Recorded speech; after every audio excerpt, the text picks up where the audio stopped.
Hello and welcome back to Red Fox Classics and the continuing saga of this 1969 Mark II GT6 restoration.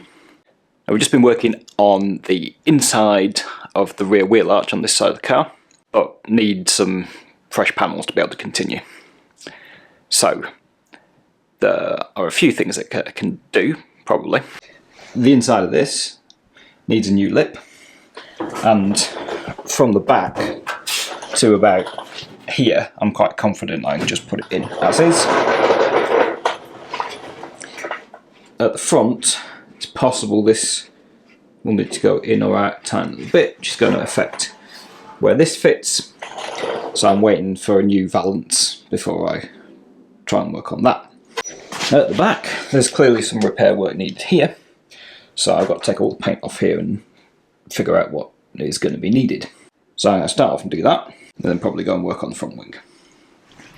Kind of extra complication here is that the boot floor needs work, and I've bought a boot floor panel to replace the whole thing because there's been lots of repairs to it, and it's dented, and it would require quite a lot of patchwork to retain it. So I think in this case replacement is more sensible, but the belt attaches underneath here, so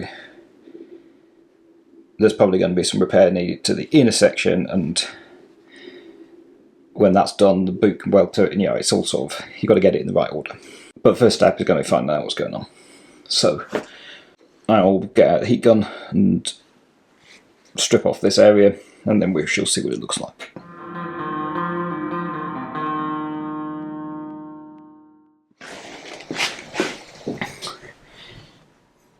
So, a lot of stuff come off. It's not too bad though. It is, as I suspected, there's been a repair just right on the bottom. But there's a lot of original wing left. It's quite dented though. Looks like standard bumper bash. But I'll get some of this swept up, and then I'll take the stripping disc to this just to clean it fully up. And we'll see what it looks like then.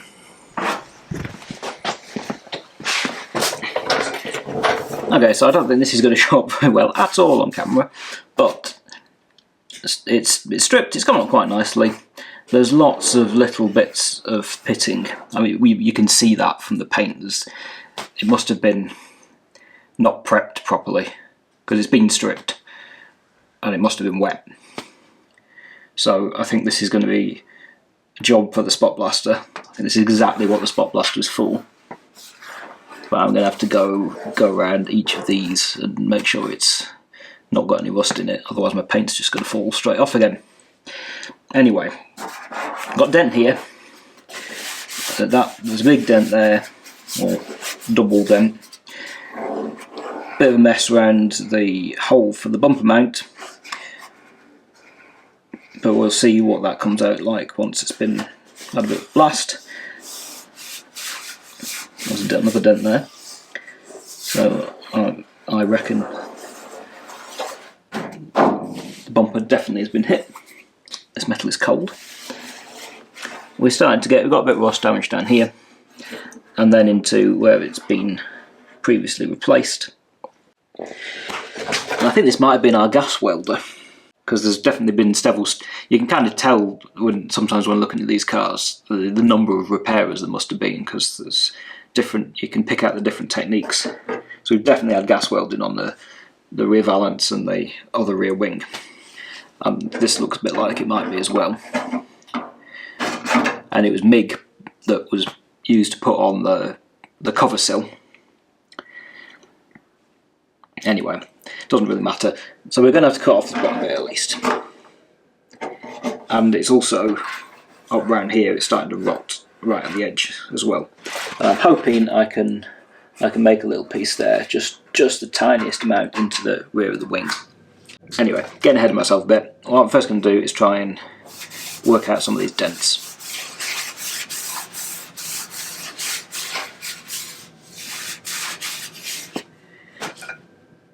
And see how that goes.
Okay, so I spent a bit of time working on this.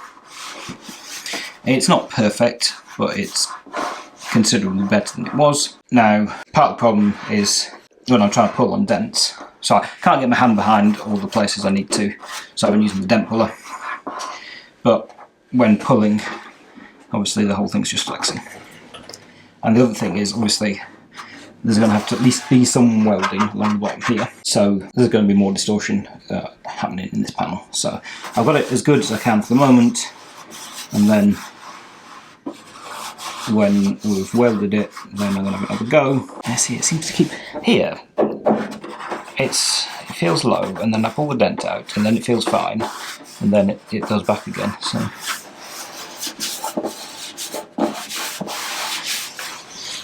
yeah, but it's pretty good, really. Definitely, you know, better than I've managed on some occasions before. Yeah, you see in here, this is going to need a little edge, and probably up there too, and obviously the bottom. Now I've ordered the repair section bit, but I think that will come right here, and I will try and use the minimal amount of it as I can. Plus, because I don't want to cut any more original wing away than I have to, and also if I'm welding down here, it's a lot more hidden than if I'm welding right there. So given I don't know how far up that section will come, I'm going to leave this stuff, because there's no point in me starting to make bits and then finding I've got something that's come in the correct shape. And I was planning to cut this bottom bit off and start work there, but again, I probably should wait till I've got the new piece. I have the remains of the wing under there still.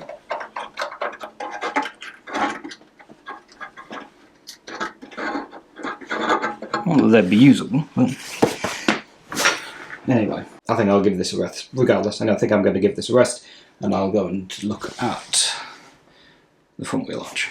So my wheel arch actually came a lot quicker than I expected. Not because of where it came from, but because of where it's coming to. Because when it snows, often can't get to our house. But anyway, we've had a thaw, we've had a delivery, and I'm just trying to figure out where I want to cut it. Because obviously I only need a tiny bit. But I'm kind of hoping. Well, I had two thoughts. One was for this side, to try and use this section, and then for the passenger side to kind of adapt this to adapt the centre section. However, I'm not going to do that because the shape changes as we get towards the bottom of the wheel arch. So it might be possible, and I might be able to use like that bit and then some extra bits of, see if there's anything savable from the spare arches I've got. Don't know, but for solving the problem I have at the moment, I've got this, which obviously is going to give me a measure of where I need to cut to, and I'm going to try and use as little as possible so that I've got plenty to play with for the other side. So what does this look like in here? Yeah, so we can see we need to go down about a centimetre further away from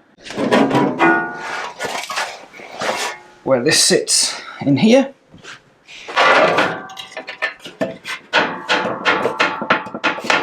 So it's going to be like up there, and then I'll get myself a measure. I can measure from the inner edge on the car and mark myself out a section that I need. So I've got my section marked out. Let's cut into this £200 panel. There's plenty of it's going to see use elsewhere. I mean, I've had to build that before, I've had to build that section before, I've had to build this section before, I've had to build that section before, so it'll go somewhere.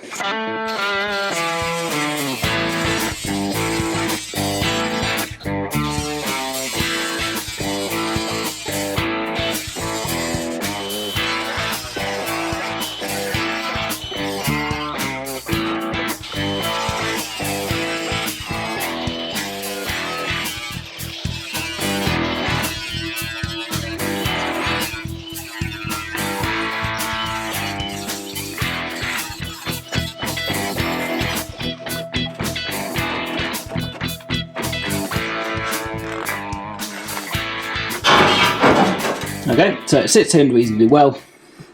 I'm going to start trimming away things and getting it to actually fit properly.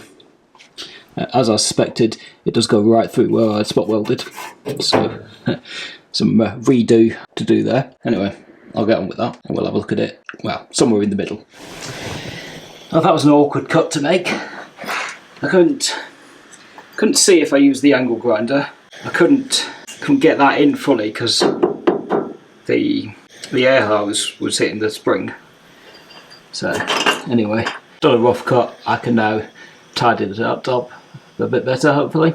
But you see the bit panel sitting in there, and it's just a case of trimming and trimming and trimming some more till it sits nice and in place. The shape seems to be reasonable. Here it's perhaps less so. The original has a bit more of a curve, it seems, but that is not too difficult to deal with. So it's getting there. Still needs more trimming, but it's getting to the point where it seems to be able to go on almost any way you want. So it's difficult to know which edge to trim and not end up with a great big hole somewhere. But it's not too far off.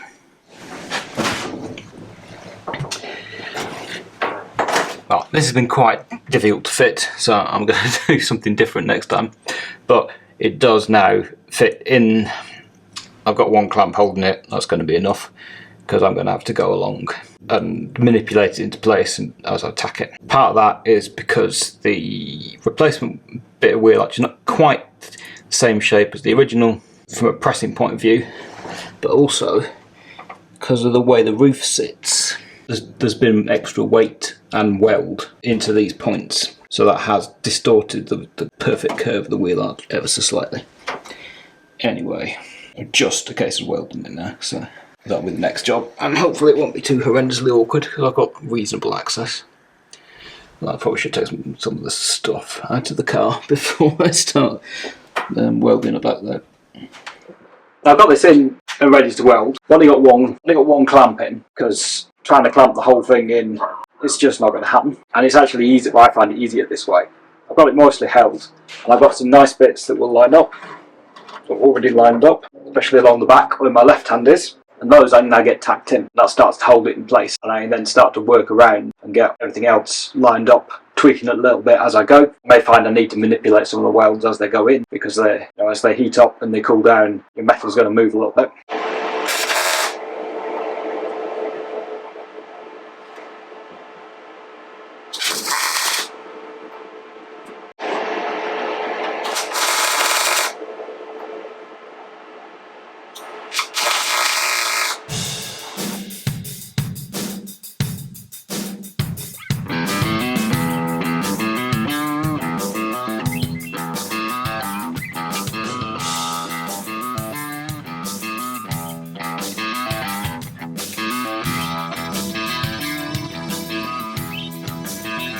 So now here I feel, probably from these two tacks, that the whole thing's kind of twisted like that way a little bit.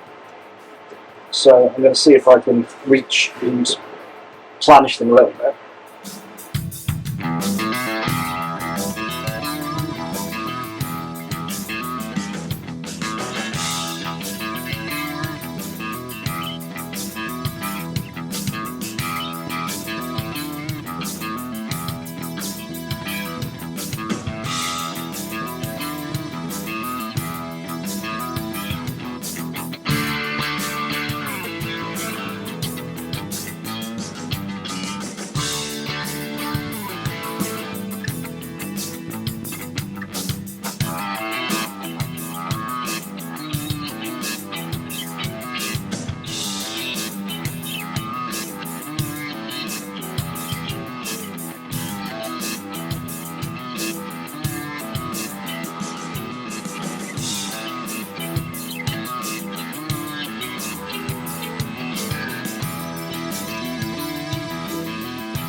Okay, so that is tacked in.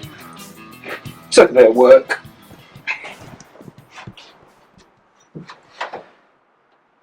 But it's there now, and I've just got to weld it. My gaps are all pretty horrible, but I'll be able to deal with that. The important thing is we no longer have a hole, and we no longer have any rust. So got to get that welded, and then I'll build the little flap to go on here. I guess it'll be time to move to something else, whatever that might be. Well, I've got my front arch probably. But yeah, to see how we go on.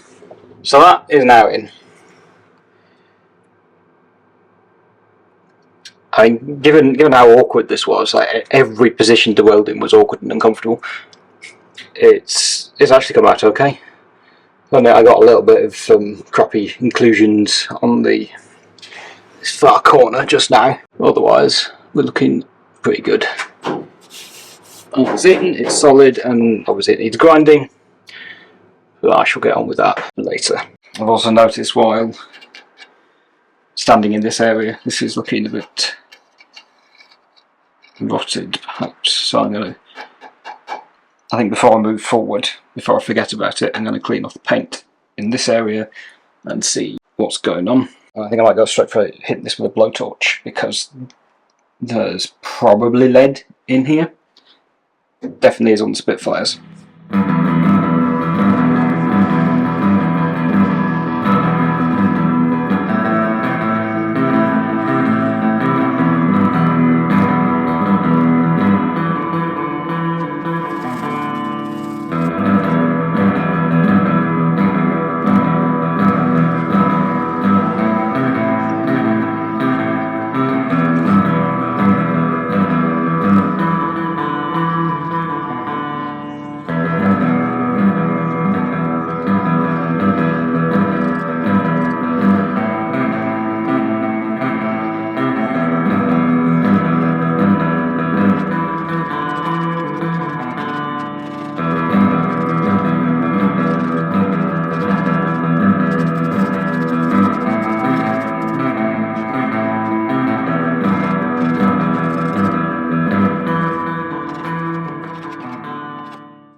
Well, that's nice. It does look like there's lead, but it doesn't look like there's rust. So, leave that well alone. So I started doing a bit of grinding and touching up some areas I wasn't so super happy with on here. And I thought, well, I prefer to make that little bracket there. So I just fished this piece out of the scrap to see what it looked like. Or well, you know, about how big it was rather. So I'll just get something cut out and bent and get it fitted in there. And get all that cleaned up and ground a bit better.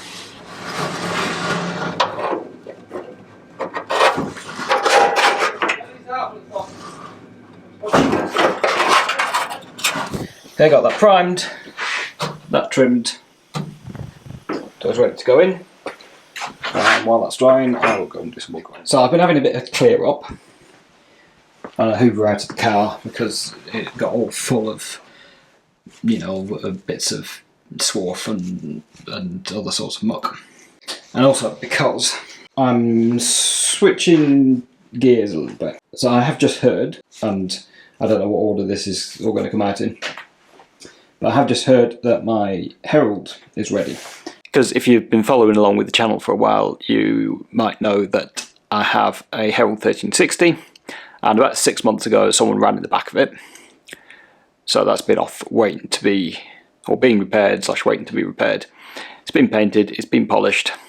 Now I've got to pick it up in the middle of January, and it hasn't got one of the windows in because I've got the door to fit up, so that's going to be nice and warm, I'm sure. Anyway, because of that, I've got to do some jiggling around with storage, and I've decided it's a good time to try and get some of the smaller, the more portable body panels blasted, because particularly the bonnet needs it, because all that pitting and surface rust is just going to be awful to get off otherwise. So anyway, I'm starting off, I'm going to take the door, remaining door. I've got a spare door in the loft, probably this spare windscreen frame because, yeah, anyway. But I want to get the windscreen frame out and get the door off, get those bits stripped down. Then I'm going to have the Herald to fit back up because its old door is hanging around down here somewhere. I'll get the window and hardware and everything like that, and onto the replacement door that's on the car. And then, as I've been saying for a while, it's probably time to unearth the Spitfire and deal with this engine. So, might be a pause on the GT6 for a bit, but for the moment, let's try and get this windscreen frame off. And so, what I found are there's two studs, it feels like. Are they? I don't know. It's a screw there. Okay, so there's a countersunk screw in there, and a bolt and a nut on the other end where my hand is. So they look like they might undo quite easily. And then on the other side here, somewhere, there's a whole lot of bolts into captive nuts in the windscreen frame, and I feel they are not going to undo so easily. But I'm going to have a go. So, okay, so they top ones came out relatively easily. They have this plated sort of spreader plate inside there. I think the screw is a bit damaged, the thread's a bit damaged, but whatever. That snapped instantly. The one on the other side did come out, but there's not really threads left on it, so I'm sure that'll need a replacement nut. I'm not sure if actually any of the other bolts do correspond to the windscreen frame, and the one in the middle is spinning. So I'm going to go and do my research and figure out if I actually need to undo any more. Right, so I think this has to come off first, because I also think that this GT6 screen has these same tabs as the Spitfire screen. I can't find anything pictorial, because I was assuming that so on the Spitfire Mark III, the windscreen frame goes over the top of the dash top trim. But you can see that because there's bolts that sit on top of the dash trim. Now I was assuming that this kind of went the same way, and the windscreen frame had to come off before this could. But actually, I think the bolt that was spinning is because I should be able to grip it if I take this assembly off. And there's a gap here now, I can see, though I'm not sure if that just appeared by me undoing stuff. Anyway, I'm going to see if I can get the dash top off, and then maybe I'll be able to get the windscreen frame off. Well, yep, that was the case. So they should be hopefully not too terrible to undo. This thing's held on by all these tiny little studs, but once they were undone, it just slid a little bit forwards. You see we've got these slotted holes to allow that, and then pulled off. And the vents hold it on too, because they are threaded.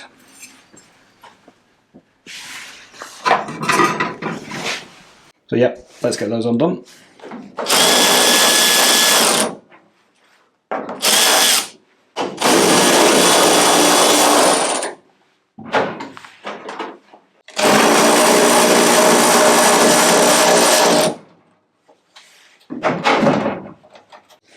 Now what I think has to happen is we've got to push down so it tips into the car from the top.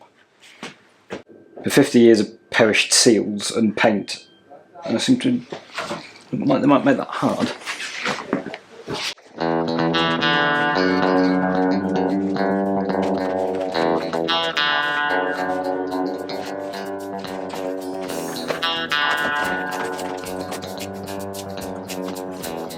The far side's free.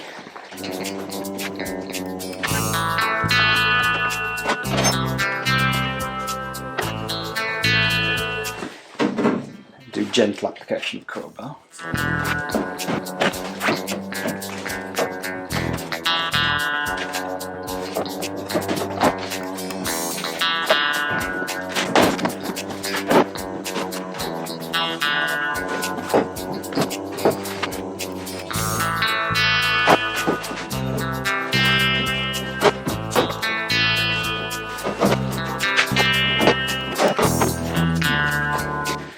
Okay, so the front end's free-ish.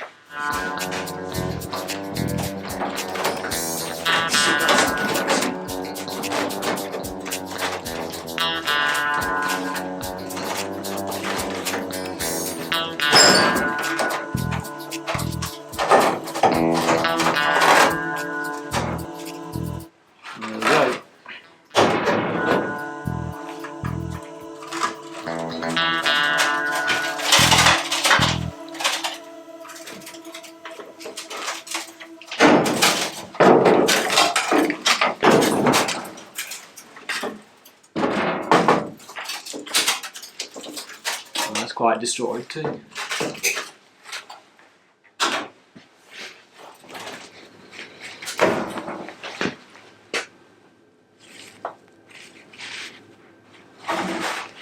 There's these sort of external crush tubes as well that were, yeah, they just slot into the windscreen.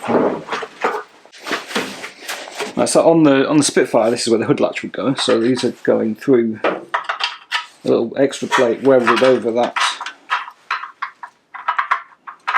hole, and that would be where the hard top would attach on the Spitfire. I think if we can see it in frame, probably this hole here.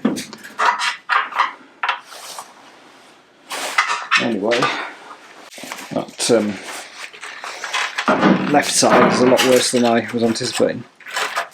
Anyway, it's out.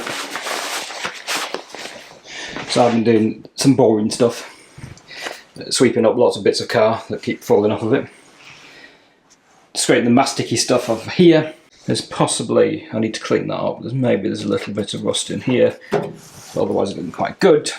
And same on this side, there's a tiny hole there. So, but otherwise this looks quite nice, which is fine, I'm good.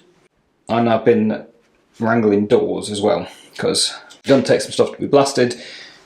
This is Californian, actual genuine Californian. Even with it, it's got a, I'll show you at some point, there's a sticker from Econo-Lube and Tune down there with an address in LA. Anyway, so it's not rotten. It is, however, accident damaged and postage damaged. So I've got that. I got the original door off the car. Yeah, the door that the car came to meet with. And I've got another Spitfire Mark III door here. There's some very sort of 70s decals on it. So I'm going to strip those two down, have them blasted, hopefully make one good one out of three. Got the windscreen frame off, which is, you know, pretty nasty. And I've got the spare, like, early Spitfire one. And the more I look at it, I'm not going to be able to just take... So one of my potential plans was just to take the early Spitfire one and adapt it. But we start looking at, you know, we've got differences in holes. Biggest bit is the difference in that pressing there, or the indent, and then the little tab over the top. Because the white one, the GT6 one, has the same sort of style as the later Spitfires, and that's where the actual roof bolts on, so that's different, so I'd have to modify that. And that's not too bad, those are just, we'd be able to manage with those because those are just spire clips rather than captive nuts. But then there's where the windscreen, what are they called? Sunshades, not called that, are they? Whatever. Well, that's where they fix on, so that's different again. So if I was to use bits of it, I'd have to start chopping them at the bottom. And at that point, all this stuff is, I can make it. Anyway, whatever. They're both going to get blasted, and I will see, again, make one out of one and one out of two. So I'll do some more tearing apart and get the locks and all that sort of stuff off of these. And in case anyone was wondering, this bit is the only real difference between a Spitfire Mark III and a GT6 Mk2 door. This is a reinforcement first part of the quarter light assembly. Everything else is interchangeable, and this is something you could weld in or cut out as appropriate if you needed to. And the late Spitfire Mark II doors are the same. There were some differences as you got earlier in the Spitfire Mark II production. And that's what we've got on. This bit in the middle is the thing you need to care about if you're going to try and use a square tail Spitfire, so a Mark IV and 1500 door on an earlier car. You can just about see that where the door pull would be on the later cars protrudes outwards a little bit. So if we use this door shell, I'm going to cut out a section there and replace it. because what we need is a flat bit with those two holes in, because those are our door pull for the early car. But we'll get further into that if it becomes relevant. So now I'll take some stuff apart. Okay, so I decided it might be valuable to some people to film this, because of being able to put these together and take them apart. It's just probably the best view you're going to get of one. So I'm going to start with the things that are closer to us. And oh, this is already not attached. So normally this engages with that pin on there and into that slot on the lock. So when you pull back and push forward, you're actually operating the lock mechanism. These pins are very difficult to find, so, and I was actually missing one, so nice there's one hanging around there for more.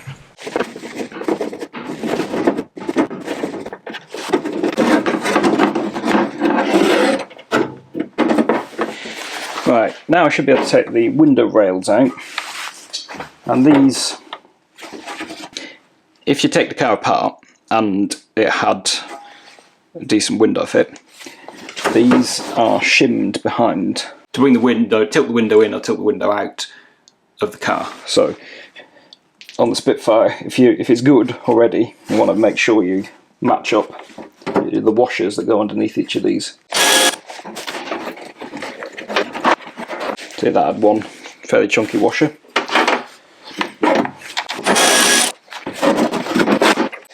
Nothing at the top. Of course, I don't really care, as I have no idea when this last went on the car, and it's not having these Spitfire window rails in it, from me at least, at this time.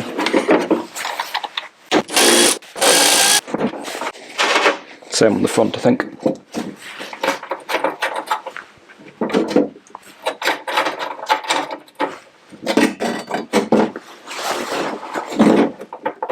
Yeah.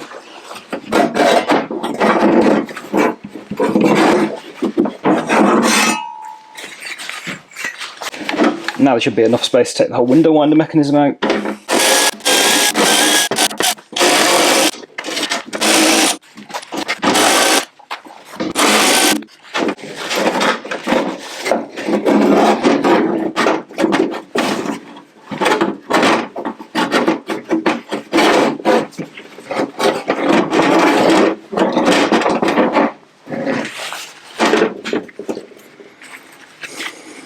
So again, that was sat like that on the other side. And these are the most evil clips. Yeah, I obviously managed, I took the window out of this, so I must have managed to put them back on without too much trouble. And if you see in here, the door handle is held in place with two small bolts, one there and one over there. And they, with an extension, they are not too terrible to access. The lock is there's 2 screws or 3 anyway. These countersunk flathead screws. That should just then slide out, and the door lock has these spring steel bits on it, which you have to sort of squash in and push it forward. So I'll see if I can get that out, and we'll have a look at it, what it actually looks like better, because it's impossible to see in there. Yeah, so this is what the door lock looks like. You see these little bits of spring steel. It's supposed to just push through the door skin and engage like that. And actually in that door it worked. In the ones I had on the Spitfire, they just spun.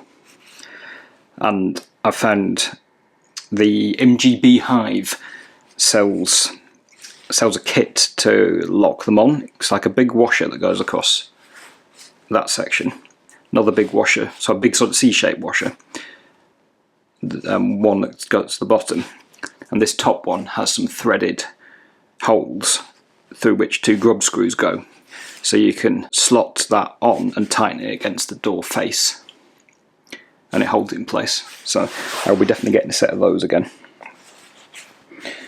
I don't even know what the key for this one is. Not sure if they're marked on these ones. Anyway, never mind, I've got two.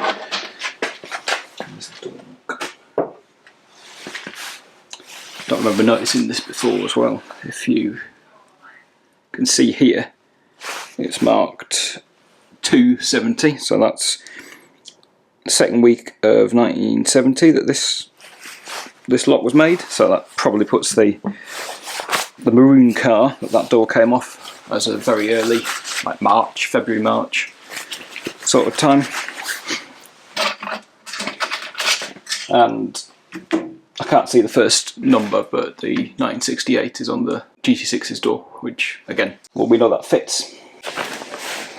I almost forgot the Spitfires as well. There's this window stop at the bottom of the door. Well, I'm going to get on and strip this other door, but that's where we're going to leave this one, I think, because I'm not going to be doing much more on the GT6 right now. I've got some underseal to scrape off the inside of the bonnet to prepare that to be able to be blasted. But, you know, I don't want to do that. You don't want to watch me do that. And as you may have seen, I have the Herald sat here waiting for its door to be reassembled. So that's what I'm going to get on with now, because then that puts that in a finished state and I don't need to touch it. Well, I've got the door to put together. I've got to give the engine a service, put some new oil in. There's a couple of little things to put back together inside, like the heater control cable's fallen out. But anyway, I want to get that done, put that in the finished state. I want to get these things from the GT6 set blasted, and then I might pick away at some bits of the GT6. But now I know, now I've got Herald here, I can make some decisions on actually building the engine for the Spitfire, because I know which cars need to move where and which cars can be immobilised. So we'll see what comes up next. If you want to see that, please hit that subscribe button. It does help me out because I'm slowly making my way towards where YouTube will give me some ad revenue, but that still requires a couple of hundred more subscribers, so if you can hit that button, that would really help me out. But thanks everyone for watching, thanks everyone who already is subscribed, and thanks for sticking around, and I will see you next time.